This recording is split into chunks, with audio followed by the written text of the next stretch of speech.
শুভ দুপুর বন্ধুরা। দেখুন আমি পাবদা মাছের ঝাল করছি। মাছগুলো ভেজে নিয়েছি, কালো জিরে তেজপাতা ফোড়ন দিলাম,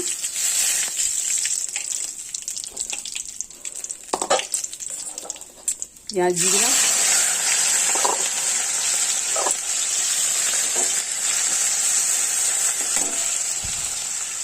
এটা জিরে আদা লঙ্কা সব রকম পেস্ট করা আছে, এটা দিয়ে দিলাম।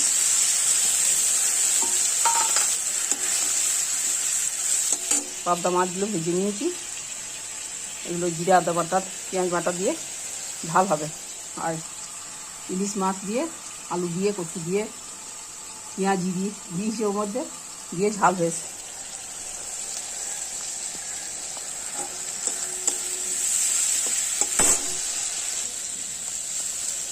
হলুদ দিয়ে দিলাম,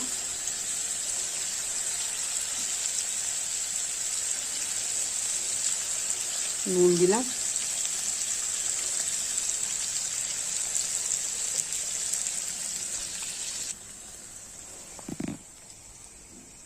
পাবদা মাছের ঝাল রান্না করছি। কেমন লাগছে কমেন্টে বলবেন।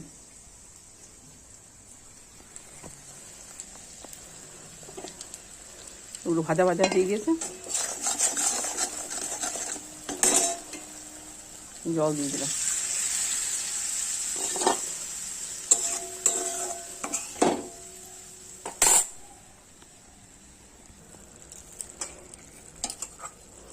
এবার মাছগুলো দিয়ে দিলাম।